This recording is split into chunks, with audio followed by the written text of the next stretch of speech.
Alright, welcome guys. Today we'll be starting a fresh project. We'll be doing a bungalow design from scratch to finish. And then what we're gonna do is that we'll be taking the stages step by step.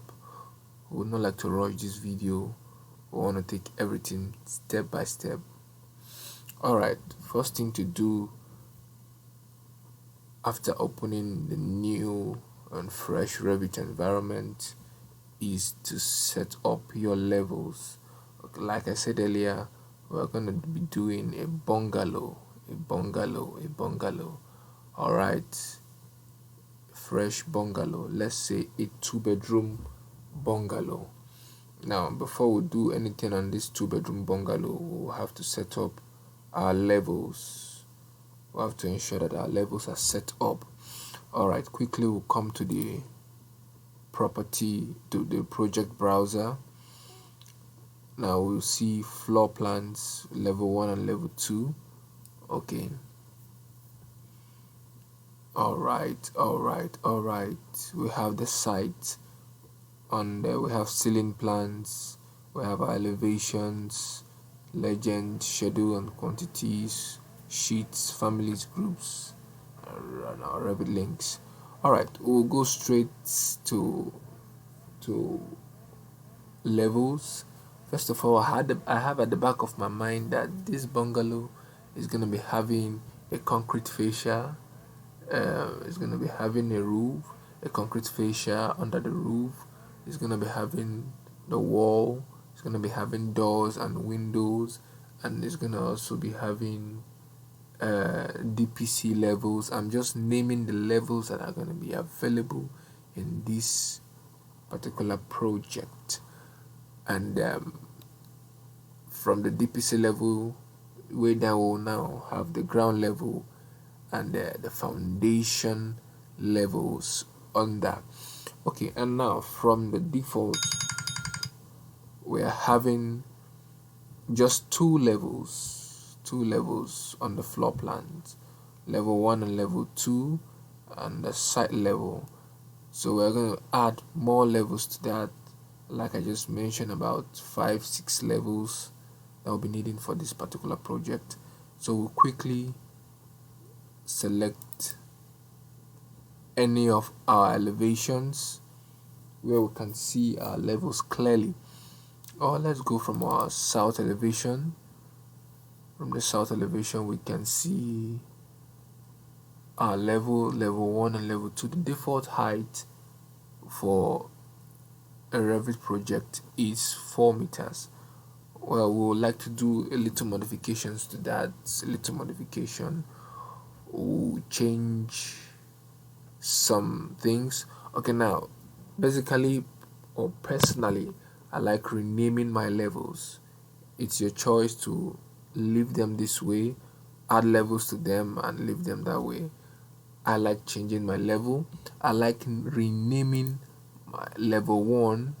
I double click and rename it my natural ground level NGL. Alright, it would prompt, would you like to rename the corresponding view? Always say yes, so that you will locate this level on the project browser. Okay, notice level 1 has been changed here at the project browser.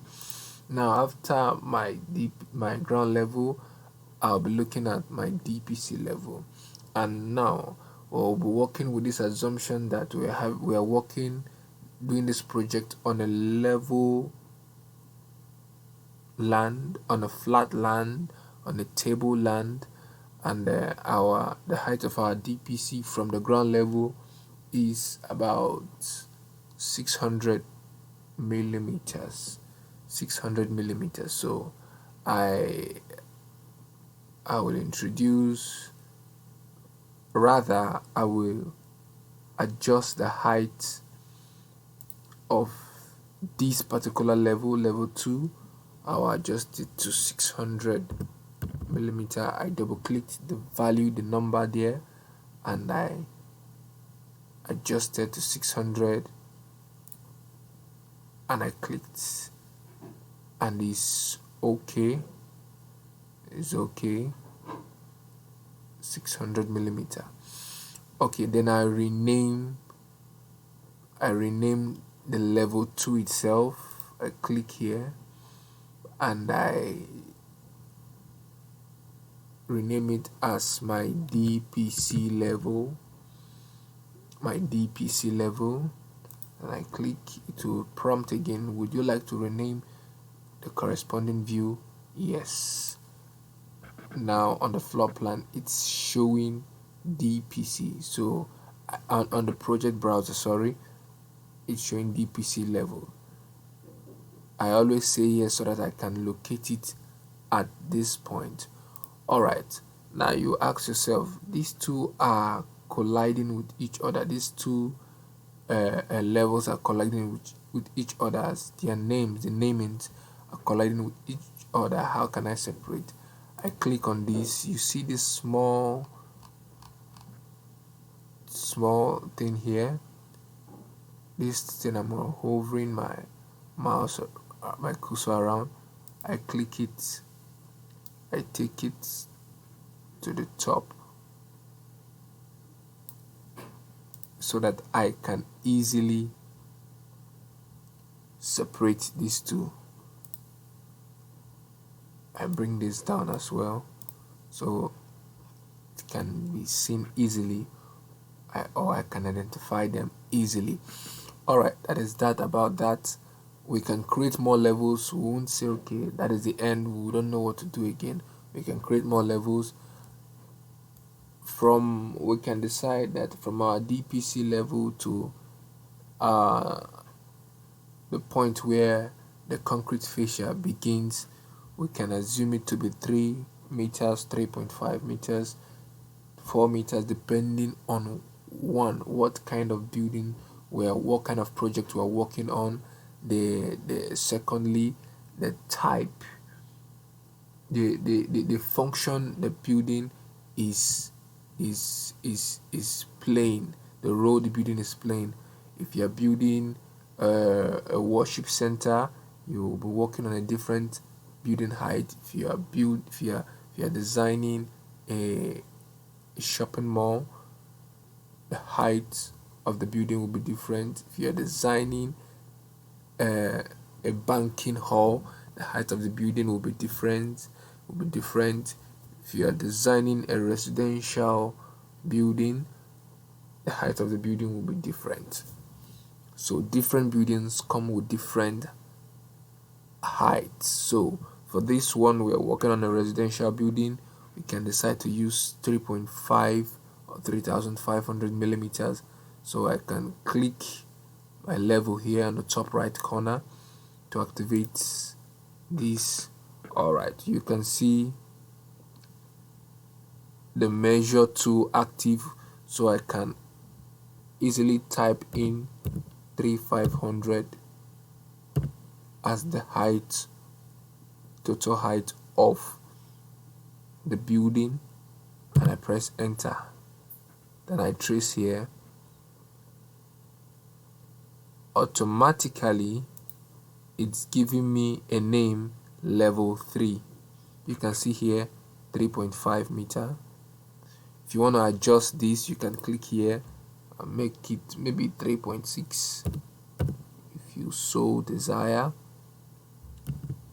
If you want to make it 3.6, now you can come here, you can click here and rename it concrete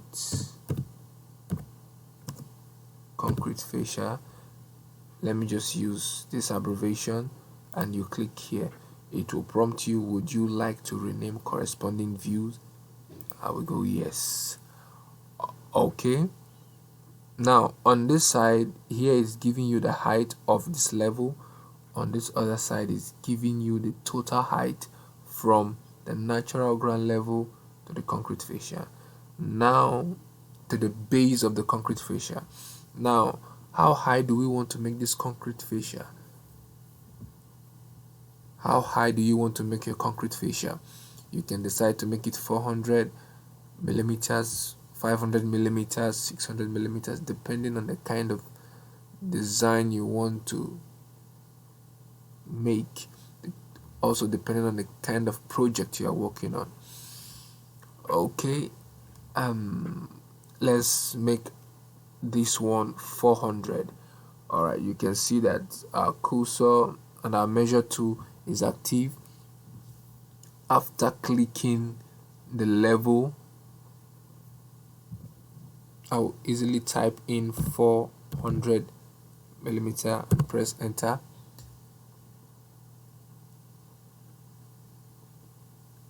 Okay, I think I should stop here. Then I click this tool again. It's down, I'm dragging it up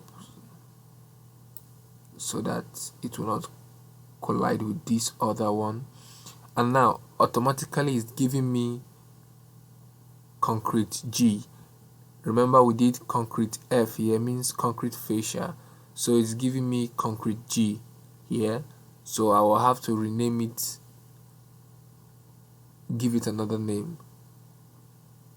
I'm renaming it roof because that's the level where the concrete fascia ends and where the roof starts.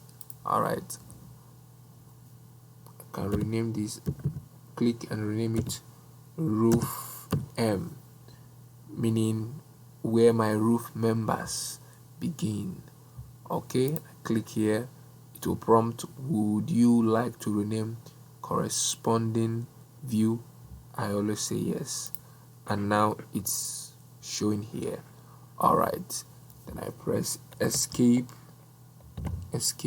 so you can see that these levels are currently in place. Okay, you want to ask, where are my window level and my door level? Revit has the capacity, Revit architecture has the capacity to position your doors and windows in the appropriate place once your levels are properly set. Okay, now coming back to our project browser, we can see our floor plans having these names here, our ceiling plans having these names here.